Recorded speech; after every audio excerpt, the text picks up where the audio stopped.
What's a normal thing that makes you strangely sad? When I see a business, like a restaurant or a shop, that is completely empty with no customers in it, I think about all the work and investment that went into setting up the business and feel so bad for the owners when they don't get any attention. Don't know why that makes me feel so sad. When I was in high school, there was this ice cream shop me and my friends used to go to. The ice cream was amazing and the owner incredibly friendly. I felt kinda bad that we would always come in and loiter for hours after we were done eating.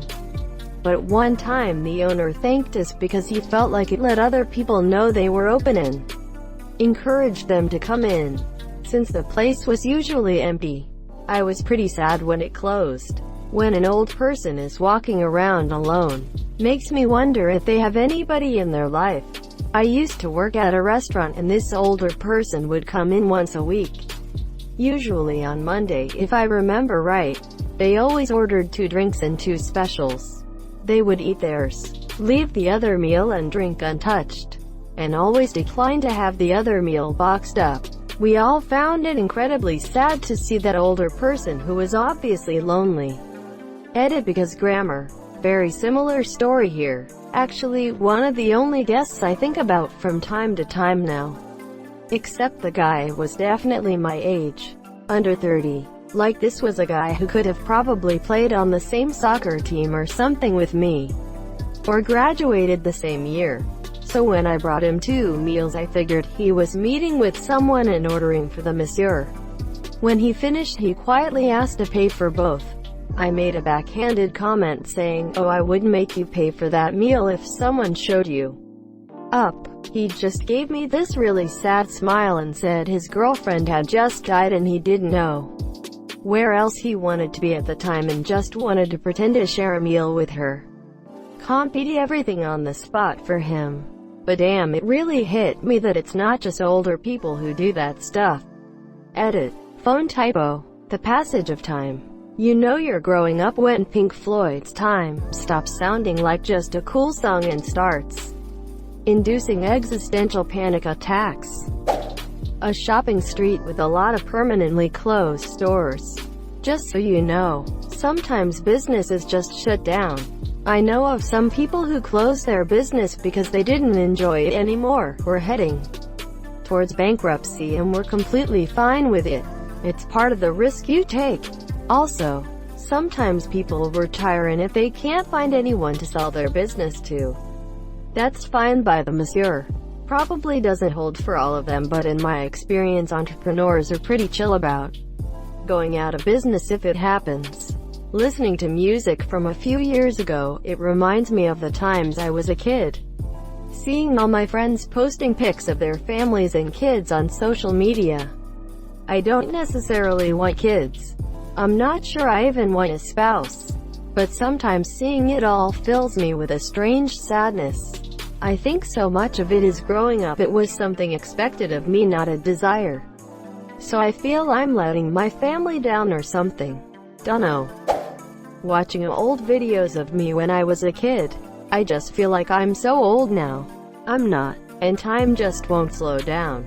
I'm in my 30s now and sometimes watching my kids play will transport me back to when my brothers and I were young and would play together. We still hang out and have fun.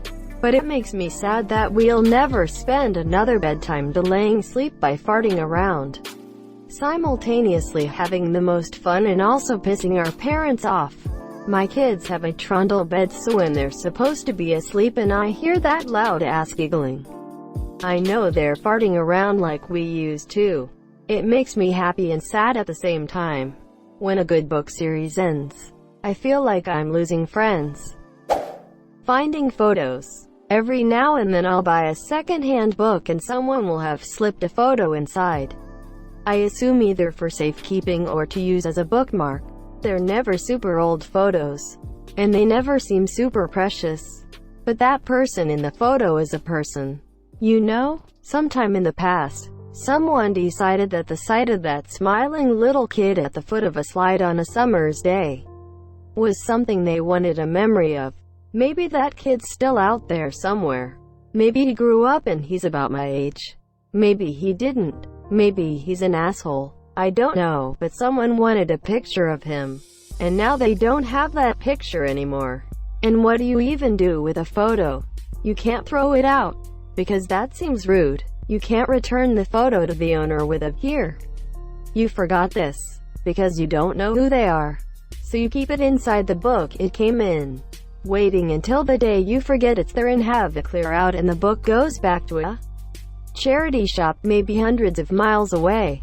If you've moved house in the interim and the whole process can start again. Or maybe that's just me. I don't know. I feel the same way when I see family photos at places like Goodwill or shops like that. Someone cared enough to take these photos and now they're just here, waiting to be bought. No one cares about these people anymore. What happened to their family? My sister makes fun of me because I always end up stopping and looking at all of them and wanting to buy all of them just so someone cares about them again. Same with handwritten dedications in second-hand books. At one point someone cared enough about someone else to think this thing would make them happy and even took the effort to try and write that down. Now it's basically just one step from being rubbish. Songs with happy lyrics but the music itself sounds slow and sad. Or its counterpart, really happy sounding music with sad lyrics.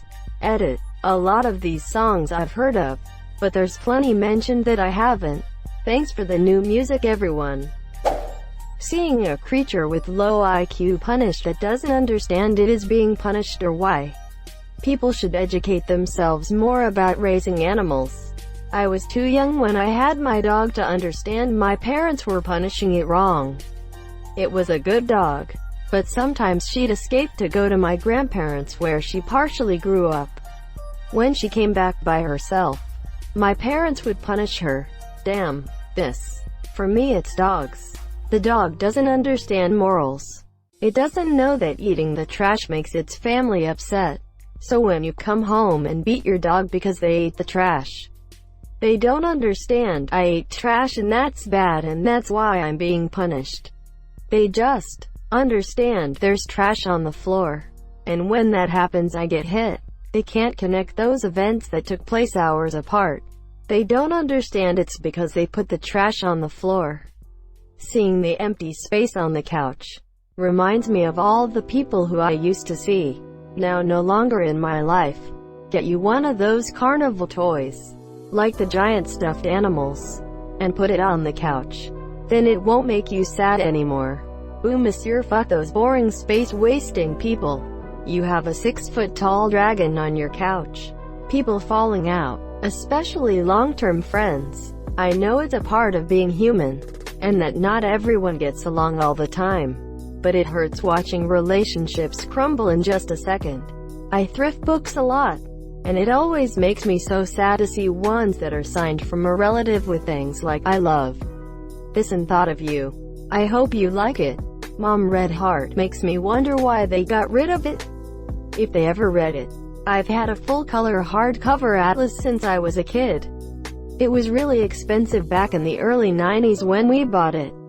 A few years ago I saw that exact same book at a Goodwill and considered buying it for a friend who liked to look through mine when he came to visit my house. At Goodwill it was under $5. It had a really heartfelt note on the front cover signed by a bunch of siblings, presenting the book to their dad on his birthday. I imagined how it must have been the dad's big present that year. How the siblings pulled together the money and discussed giving their dad the book, etc., only for it to end up at a thrift store 20+ years later. I put it back. The normality of emotionally abusing children. It has devastating and real consequences, and just because it is common doesn't mean it shouldn't be stopped. As a teen worker in an ice cream store, the way some parents treat their kids even when getting them ice cream is really hard to watch. When movies end, now it's back to this barrel of shite. Watch Avatar: The Last Airbender. Then at the end you can return to this utopian society that we live in. A film ending. If I watch a film I'm sad for the rest of the day because it's over. Similarly, when I finished a book, especially so if it's a long series. Like, I won't see the characters again. Their adventures, their personalities, they're gone. Throwing away things that have been with you a long time and broke. Electronics, shoes, clothes. I can't bring myself to throw away a fucking t-shirt because it's like a nice t-shirt and I wore it a lot and now it has holes and is unusable. But I keep dragging it out. I threw out shoes and had to mentally prepare for that. These things carried me for literal miles and miles and here I am just putting them in the garbage. Fuck, that's so much. Social media. It's normalized, I suppose. But I work at a marketing job for a mid-market retail website. It's amazing to me that even on a simple Facebook ad for some Nike footwear, the conversation can degrade into such vitriol without much effort. It just makes me sad to see. And I have to see it for my job pretty much every day. The beauty of nature. The world is so beautiful and we get to spend so little time just enjoying it. Seeing other people my age in relationships. When people cut down a perfectly healthy tree in their yard. I've worked for an arborist doing tree removal. We hate it too, if it helps. It was rare for us to find someone that wanted a tree gone for no reason. It amazed me how many people had genuine emotional responses to us felling a tree and how many people had plans to plant a new tree once we were done. Had to cut down a tree that a couple planted when they had their first kid. Their youngest had just moved out earlier in the year, a few months before we came. The tree had been there nearly 30 years. Never thought a job cutting down trees would make me cry. But there you go. The fact that I'll never live the dream life, I'll never get the beautiful mansion or fancy car or the high-paying job, and it's the same case most of the world, so it's pretty normal, but it's still really sad. It's all of the idle dreams that you didn't realize you cared enough about to be upset. But then suddenly, you are a little upset. Realizing you'll never go pro in a sport you enjoy. Realizing that you'll never be president or a Supreme Court justice or a famous actor. And that's okay. But it's also sad to let go of those childhood dreams. Seeing a lonely and awkward kid in the class. I always think of what they might be in the future, being too awkward for people to be friends with, and ending up eating alone for the rest of her life. That was me. It wasn't until my senior year of high school that I realized people wanted to hang out with me. I always thought that they were just trying to be nice. It was a revelation. We didn't have a lot of money, so I packed lunch and hid out in the library. I am a major bookworm. I finally figured out that it was okay to bring my lunch to where the cool kids were inviting me. Then college came and it was a whole new world where I finally felt like I fit in because my level of awkwardness was a lot lower than those around me. Mentally slow people. I don't mean like an insult, but people who are really, truly medically retarded, like a 5-year-old in a 60-year-old body. That shit just breaks my heart every time. I'm autistic, and when I was younger most of my friends were also mentally disabled, though usually on the lower functioning side. I had a friend in high school who also happened to be my neighbor who was slow due to a chromosomal disorder. She was one of the nicest people I've ever known. She was obviously the odd one out in her family, both due to her condition and being the only girl in a family with 4 boys. And while her brothers and her mom were always nice to her, her dad was a total dick who wanted nothing to do with her. He acted as though she was a burden, even though she was arguably the most successful of his kids. She participated in choir, drama, and was a pretty damn good artist. However, she never seemed to realize, or maybe she just didn't care. She was able to focus on the things that made her happy and stick to that. She never let anything bring her down. I think the worst part about being mentally, intellectually disabled is the way other people in society as a whole treat you. They either laugh at you, are disgusted by you, or treat you like an object of inspiration. Toddlers wearing glasses. Even though usually it's a short-term corrective treatment, something about it just makes me feel sad and sorry for them. I had to start wearing glasses at a young age. I was probably 3 or 4. It wasn't a big deal at all until I got into middle school, and then all of a sudden kids hated me because I wore glasses. Like, what? So I don't get sad when I see a little kid wearing them, or I get sad when I see bigger kids wearing them, or I hope preteens are nicer now. But I doubt it. I had the same experience with glasses as a middle schooler. But now I have a daughter in middle school and I've taught at a middle school, and I can say that glasses isn't something to get made fun of these days. If anything, the reactions range from indifference to compliments if a kid gets new frames. Thank you so much for watching and have a good day.